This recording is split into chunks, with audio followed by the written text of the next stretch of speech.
What's up, NIO family? It's Rey-Jay back with another video. And in this one, I want to break down what's happening with NIO, Tesla, SPY, and a couple of other tickers. I'm also going to break down what's happening with the economic calendar moving forward, talk about other factors involving the markets, what you should be watching for as time goes on. But just note that I am not a financial planner, so take nothing I say as financial advice. And also, if you guys can, please check out the Moon link, which is down below and in the description. If you sign up for Moon, deposit $100, you're guaranteed 5 free stocks. Deposit $1,000, you're guaranteed 15 in total, not to mention 8.1% APY on uninvested cash.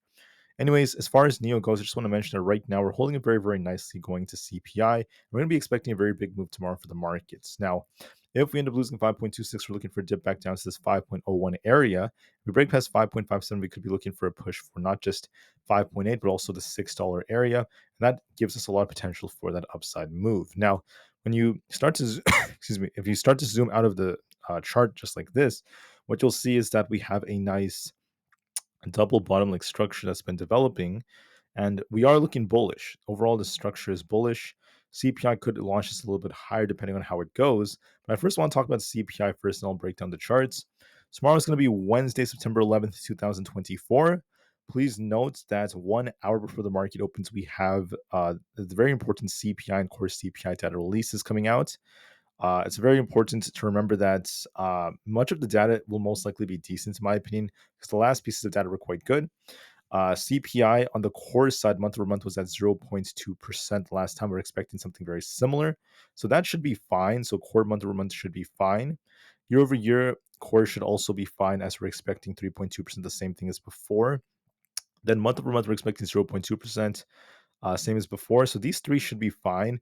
But what I am not as sure about is year over year for all items CPI. We're expecting basically 2.6 to 2.7%. The last time this came out, it was at 2.9%. So we'll see if we end up getting a nice decrease in all items CPI. What does give some confidence about that would be this. One thing worth mentioning is that we're on a big downtrend in terms of CPI. We've been seeing it drop for the last couple of reports. And there's a good chance it may continue on this trend. So that is a positive remark, especially considering the fact that CPI is very dependent on the previous data. So if one CPI report's good for June, July is most likely going to be decent as well. And if July is decent, August will likely be impacted by that as well. So that's the first factor. The second factor would be crude. As you guys can see, there's a high correlation between crude and CPI. Looking at crude futures, the data is already out. CPI is not out yet, but for basically the month of August, you guys could see that we saw a bit of a decrease in crude. We saw crude decrease by all the way down to about 75 from being in like the 80 area back in July.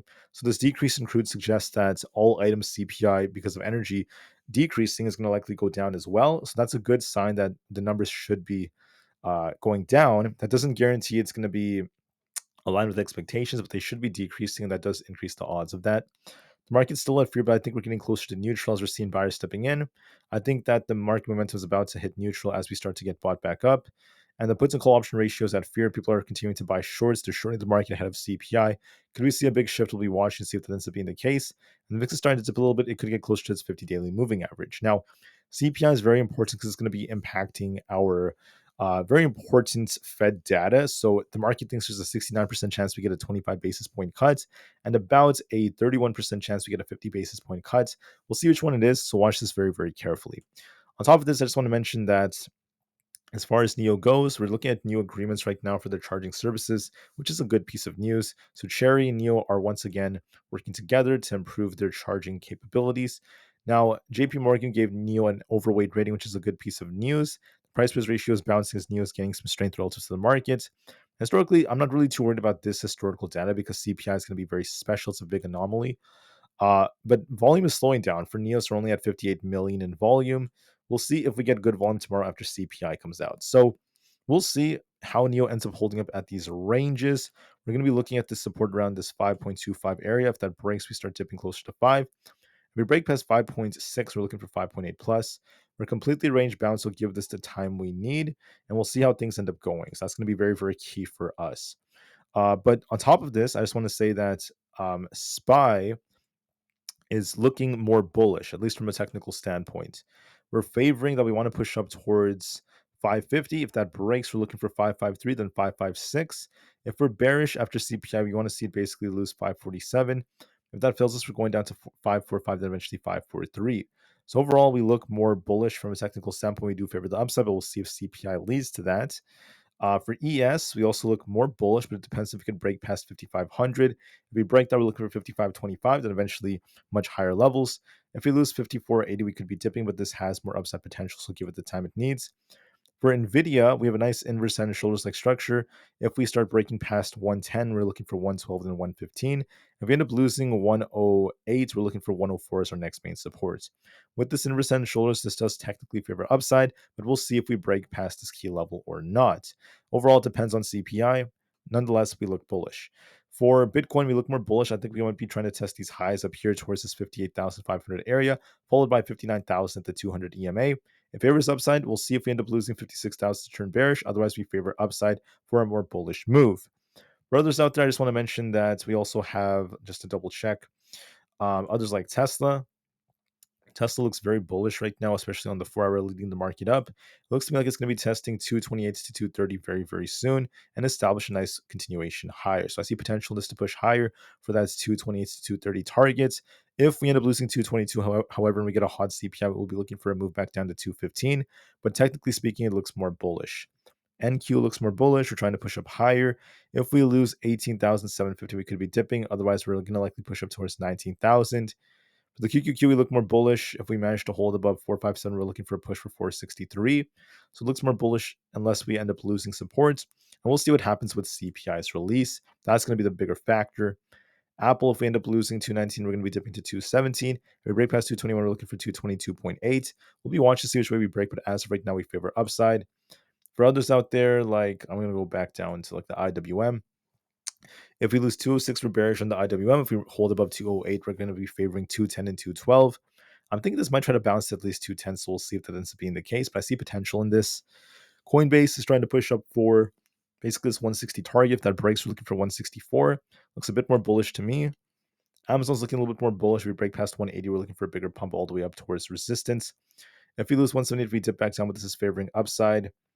Meta is also favoring the upwards direction. If we break past 508, we're looking for a push for 512. If we end up projecting, we're going to be dipping. This is favoring that it wants to go up towards 506 again.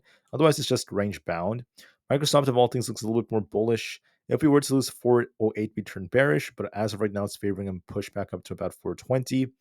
And Google's holding 150. We'll see if this holds or not tomorrow. We're just consolidating right here, so it's just so.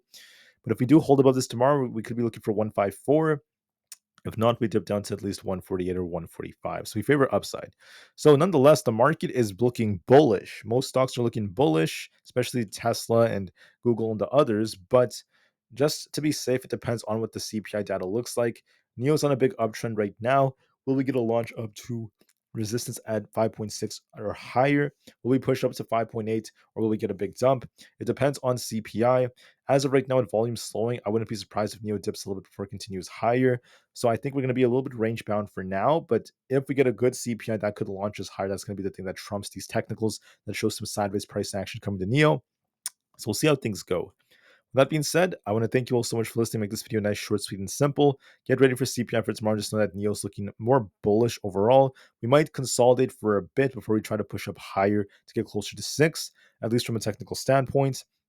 But whether or not this happens depends on CPI, so we'll see how it goes.